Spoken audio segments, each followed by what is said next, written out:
É isso aí, então vamos nos aprofundar nesse assunto, né? Essa virose aí, mão, pé, boca. Hoje vamos explicar tudo sobre essa doença que tem aí atingido tantas crianças nos últimos dias. E para sanar nossas dúvidas, convidamos a pediatra Fernanda de Almeida, ela que está ao vivo com a gente. Bom dia, doutora, seja bem-vinda ao nosso programa.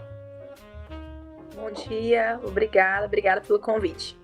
Então, eu queria que a senhora começasse explicando, né, pra gente, explicando para quem está em casa do que é que se trata essa doença, mão, pé, boca.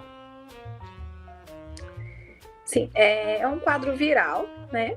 E é uma doença causada por um vírus que chama Coxsackie, tá? O nome é estranho, né? Mas esse vírus, ele tem vários sorotipos, então existem vários tipos de Coxsackie que levam a essa doença. É uma doença benigna, limitada, né? Com tratamento possível com sintomáticos e, em geral, é uma doença que não se agrava. Existem casos que podem se agravar, mas assim, uma pequena porcentagem de casos que vão se tornar graves, né? Em geral, é uma doença benigna e autolimitada. Oi, doutora, bom dia, muito obrigada por estar aqui com a gente. Vamos falar um pouquinho sobre o contágio, né? E como é que a gente pode fazer essa prevenção? Ela é uma doença que ela transmite de transmissão muito fácil? Sim, transmite muito fácil, por isso essa questão do surto, né? A Secretaria de Saúde emitiu realmente uma notificação, uma nota técnica a respeito do surto que está acontecendo da doença em Goiânia. A gente considera surto quando ocorre mais de 2 casos em um ambiente fechado, por exemplo, numa escola, numa creche, e isso deve ser obrigatoriamente notificado, justamente para evitar essa questão da proliferação da doença, porque como é uma doença extremamente contagiosa, se uma criança vai para a escola ou vai para a creche portando a doença, né, ela vai transmitir para todos os coleguinhas da turma, professora. Então, acaba que é uma doença ali altamente contagiosa e se a gente não controla esse surto, não controla esses casos que estão acontecendo, a tendência é a doença se proliferar cada vez mais. Mas é uma doença muito contagiosa. E a forma de contato, a gente chama de, pode ser transmissão respiratória ou fecal-oral. O que quer dizer isso, né? Gotícula de saliva, brinquedo que uma criança põe na boca, a outra põe na boca também, chupeta, né? Que às vezes, troca a chupeta ali na creche, pega a doença. Outra questão é que o vírus, ele fica nas fezes da criança por até 3 semanas do início da doença. Então, a importância de, após a troca das fraldas, o cuidador higienizar bem as mãos. Isso também faz o controle da transmissão da doença. Certo, doutora, fala um pouco mais pra gente sobre os sintomas dessa virose. Normalmente começa com uma febre alta, de 38,5 a 39 graus. A criança começa a perder o apetite, porque surgem aftas na garganta. Então a criança tem dor ao engolir, e aí isso impede que a criança coma. Então normalmente a mãe chega no pronto-socorro ou no consultório com a queixa de meu filho tá com febre e não come, né? Essa questão da perda do apetite é algo comum na grande maioria das doenças em crianças. Mas é muito típico essa questão da perda do apetite associada à febre nos casos de síndrome mão-pé-boca, justamente por essas aftas, né, que surgem na região da garganta e impedem que a criança consiga engolir alimentos sólidos, mais quentes, salgados, pela dor mesmo que a criança sente ao engolir. Então, inicialmente, a criança tem essa febre, tem a dificuldade de deglutição, né, a perda do apetite, e aí, logo em seguida, ela evolui com as lesões.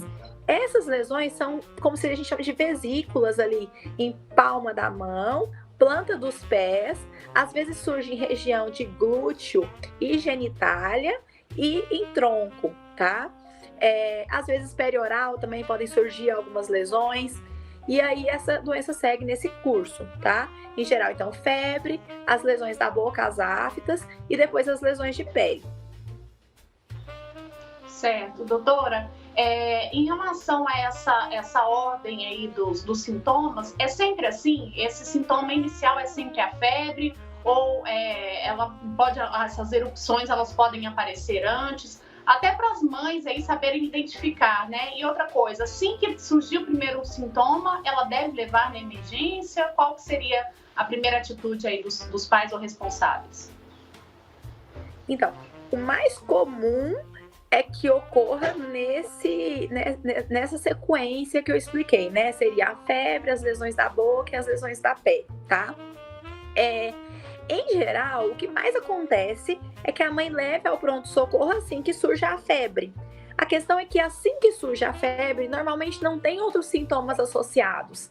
Então ela leva ao pronto-socorro, a criança está só com febre e ela vai ser orientada a observar, tá? A febre por si só, o primeiro dia de febre em crianças maiores de 3 meses, não obrigatoriamente ela tem que levar ao pronto-socorro se a criança estiver tomando líquido de forma adequada, né? Então, tá bebendo água, tá mamando, tá com estado geral bom, ativo, brincando, né? Então, se tem só a febre isolada, a gente aguarda pelo menos 48 horas para essa criança ser avaliada. Porque inicialmente, o médico realmente ele não vai encontrar um foco ali daquela febre. Normalmente não vão ter nem as aftas ali na garganta para a gente pensar numa possível mão pé boca, tá? Agora, se a criança, além da febre, ela tem outros sintomas, então ela vomita sem parar, ela não bebe água, tá prostradinha, mesmo sem febre, fica prostrada, não quer brincar, é algo que preocupa a gente. Então, independente de já ter 48 horas do quadro, eu devo orientar a mãe a buscar atendimento médico, tá? Agora, febre por mais de 48 horas, obrigatoriamente essa criança deve ser avaliada, tá? Doutora, e tem que ser um pediatra para fazer esse diagnóstico? Como que é feito o diagnóstico? Ele é clínico, tem exames específicos? A mãe pode levar ali no postinho de saúde? Então, a gente, considerando o SUS, o fluxo que existe dentro do Sistema Único de Saúde hoje, né? Essa mãe, ela iria realmente no médico da Unidade Básica de Saúde, que em geral, ele é um clínico geral, né? E aí ele não tem a especialidade de pediatria, porém, é algo que o clínico geral está habilitado para fazer o diagnóstico, tá? Caso ele veja que existem complicações e que é necessária a avaliação de um pediatra, ele encaminha esse paciente para um serviço que tenha pediatra, né? Então aí ele vai para um hospital de nível terciário, ele não vai ficar na unidade básica de saúde. O que acontece muitas vezes é que nesses casos a criança pode evoluir com uma desidratação, porque como ela tem muita dificuldade de deglutir, ela às vezes para até de beber água. Então, aí sim gera uma complicação e realmente teria que ser um pediatra num hospital ali de nível terciário de atenção, tá? E não numa unidade básica de saúde. Uma outra complicação que pode acontecer é a criança coçar as lesões e infectar a lesão. E essa lesão infectada exige um tratamento específico. Vocês me perguntaram da questão de exame, né? Eu não respondi na questão anterior. Exame, hemograma, a gente faz mais nos casos de complicação. Então, é uma criança que não está melhorando, a gente espera que com 5 a 7 dias tenha uma melhora importante da doença. Então, se eu tô vendo que essa criança não tá melhorando, se ela tem sinais de gravidade, né? Porque uma das complicações da doença é a meningoencefalite. Então, o vírus, ele pode contaminar ali o líquor, que é o líquido que a gente tem lá no nosso sistema nervoso, e fazer como se fosse uma meningite ali por esse vírus, tá? E isso é uma das complicações. Então, a criança vai ter sintomas neurológicos, mas isso é raríssimo, né? Isso é descrito em literatura. Eu, particularmente, nunca vi essa complicação, mas ela pode acontecer, tá? Isso está descrito em literatura. E a questão da desidratação, que seria uma outra complicação, e infecção da lesão.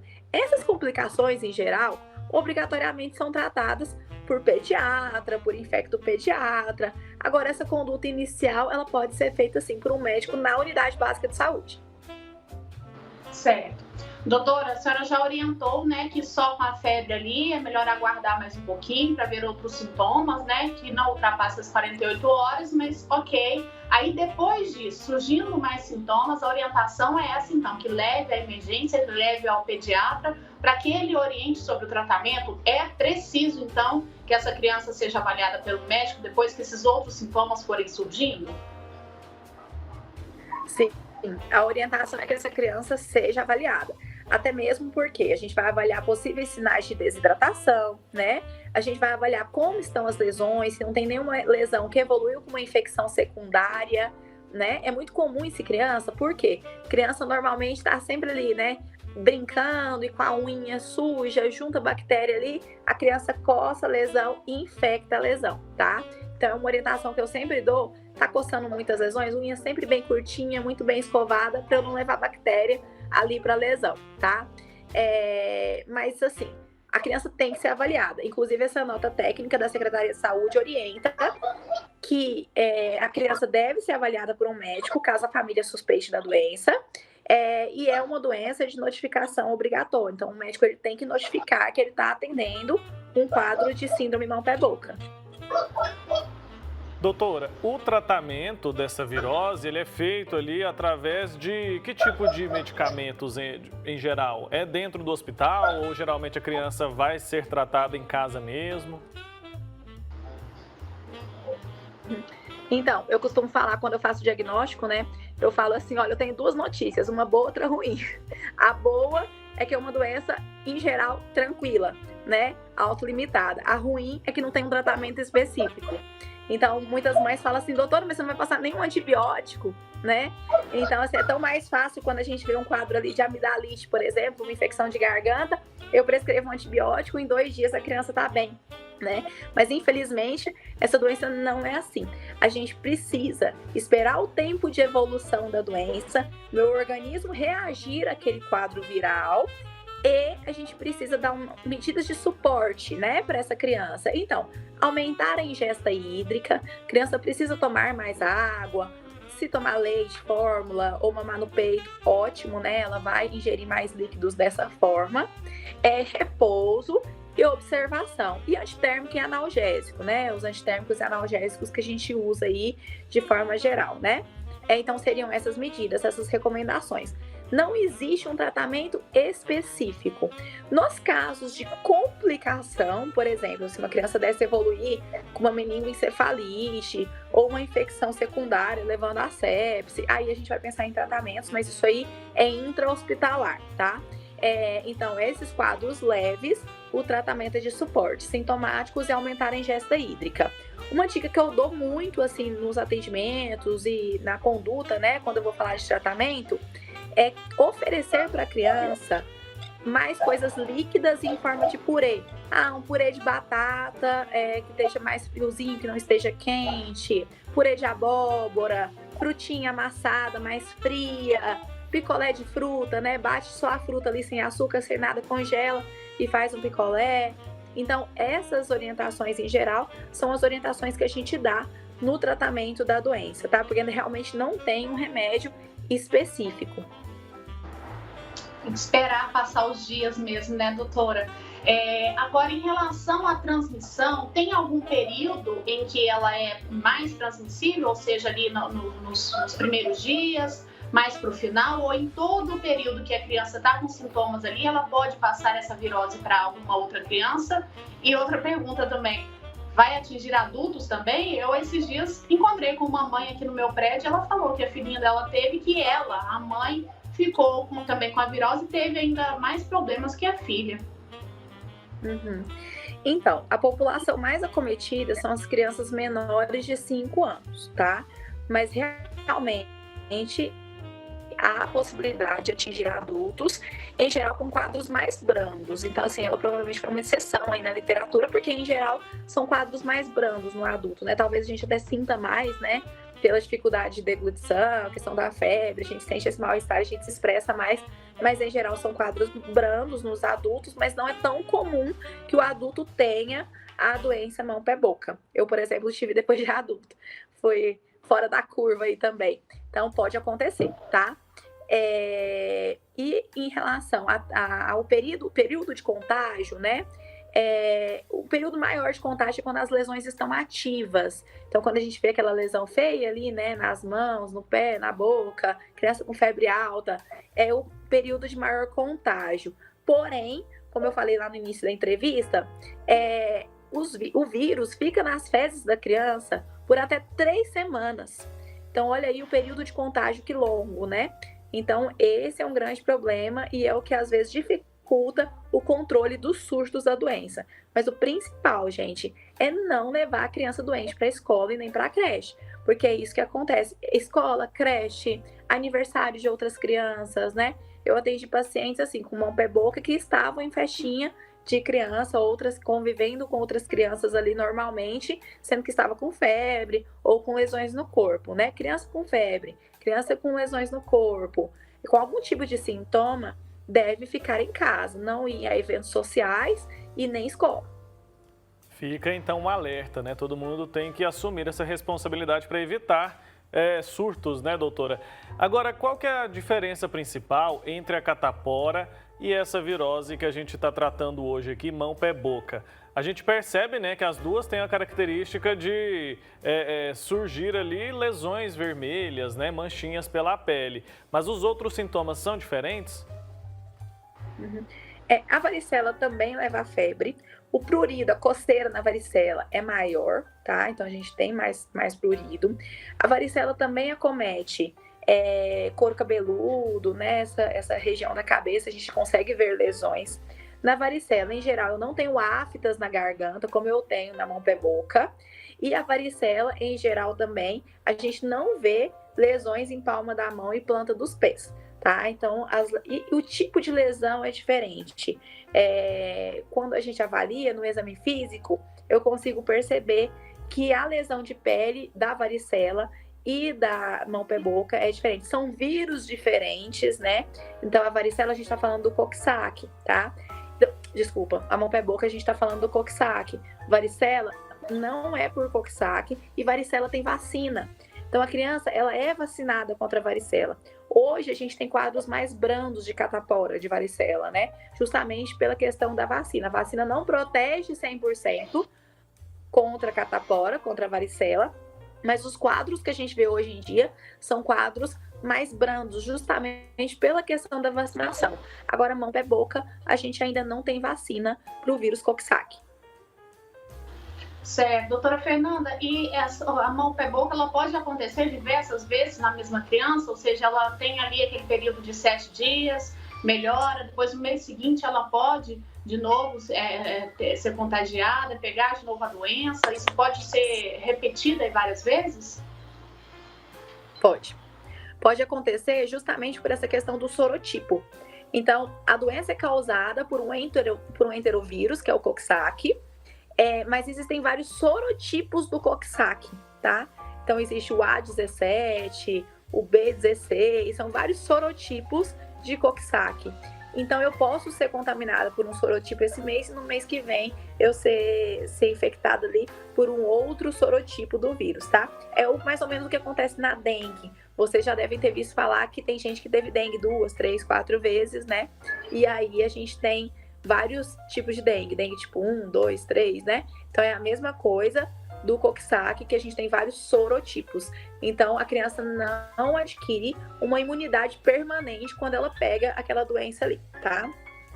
Certo, ainda falando sobre imunidade, no caso do coronavírus, muitas pessoas falam que os sintomas, a gravidade da doença está relacionada à imunidade. Nesse caso, da virose mão, pé, boca, também tem a ver ou não? Então, claro que quando a criança está com uma imunidade melhor, mais difícil dela contrair a doença. Mas a gente acredita que o mais importante é a questão de prevenção. Tanto é que quando a gente estava vivendo o auge da pandemia, né, todos de máscara, preocupados com o uso do álcool nas mãos, o fluxo nos pronto-socorros pediátricos diminuiu muito, né? Então, quer dizer, as outras doenças também sumiram, diminuíram realmente a incidência das outras, diminuiu a incidência das outras doenças, justamente por essa questão da prevenção. Porque a questão de lavar as mãos com frequência, usar álcool nas mãos, não previne só a Covid, mas previne outras doenças também. Então, a forma de prevenção, né, assim como do Covid, do mão, pé, boca, também tem essa questão de cuidar, medidas de higiene. Então, eu acredito muito mais nessa questão para a gente prevenir a doença do que num reforço da imunidade. Crianças com real imunodeficiência, né? Então, imunodeficiência que a gente chama, às vezes imunodeficiências primárias, congênitas, realmente criança imunodeficiente de verdade, são poucas, né? Não é algo comum. Às vezes a gente acredita que a criança tem imunodeficiência porque ela fica doente direto. A mãe vai muito no consultório e fala: doutora, mas esse menino não para de ficar doente, ele adoece todo mês. né? Mas é algo comum que isso aconteça. Isso pode acontecer realmente, porque a criança, em geral, vai ter 8 a 12 quadros virais por ano, o que dá mais ou menos uma vez por mês. Então, a mãe acredita que quando a criança fica doente mais ou menos uma vez por mês, tem algum problema com a imunidade dela, né? E o problema maior, na verdade, não é ela ficar doente, mas ela não melhorar. Então, por exemplo, uma criança que tem doença pão-pé-boca e evolui para uma sepse, para uma meningoencefalite, quer dizer, o organismo dela está com dificuldade realmente de reagir àquele quadro viral. Então, realmente, cabe uma investigação ali de imunodeficiência. Uma criança que tem um resfriado, por exemplo, ela resfria, fica grave, fica internada, vai para o oxigênio, às vezes precisa de internação em UTI, não melhora tão rápido, né? Me preocupa também. Mas aquela criança que ela resfria, a mãe aumenta ali a ingesta de líquido, soro nasal, repouso e logo ela melhora, isso realmente faz parte da infância. Eu costumo falar para os meus pacientes, olha a quantidade de vacina que a gente tem aqui nessa caderneta e olha o mundo de doenças que existe, né? Então a gente adquire imunidade ou vacinando ou adquirindo a doença, tá? Mas é claro que uma criança com uma alimentação balanceada, com suplementação de ferro e vitamina D até 2 anos, de forma profilática, e usando as medidas de higiene, a chance de que contraia determinadas doenças, principalmente essas doenças virais de alta contagiosidade, é menor, a chance é bem menor do que as crianças que não se alimentam bem, não fazem consulta de rotina para avaliar essa questão de suplementação de ferro e vitamina D até 2 anos. Enfim, é isso que acontece. Tá Com ótimo. certeza, doutora. Só para a gente finalizar, Wilke, eu queria só, então, reforçar o alerta que, em relação a essa doença, o principal, doutor, é aparecer algum sintoma, não mandar essa criança para o berçário para a escola. É essa que fica a dica principal, né? Mesmo quando estiver ali só com a febre, é melhor manter essa criança em casa e observar para ver se não vai evoluir para essa doença, é isso? Exato. Esse é o principal para a gente bloquear esse surto aí, né? A gente entende que existe uma questão social ali da creche, da escola, né? Tem muita mãe que precisa deixar a criança ali para ir trabalhar, né? Então, esse é um dos problemas. No entanto, se eu entendo que eu não levo meu filho doente para a escola e eu não transmito para outras crianças, a gente bloqueia esse surto aí e logo isso é resolvido. Mas senão a gente vai continuar prolongando essa situação aí do surto enquanto a gente não bloquear isso, né? Então, eu sei que é difícil, às vezes, a gente não pensar só na gente, pensar no próximo também, no filho do outro, né? Mas se todo mundo pensar assim, a tendência é que a gente consiga, o mais rápido possível, acabar com esse surto da doença. Agora sim, doutora Fernanda, obrigado, viu, pelos seus esclarecimentos. Foi ótima essa nossa conversa a respeito dessa doença que eu acredito que muita gente não conhecia, né? Assim como eu, mas fica então um alerta principalmente para os papais e para as mamães. Muito obrigado, viu, pelo seu tempo aqui. Até uma próxima oportunidade. Eu que agradeço. Até mais. Bom dia para vocês.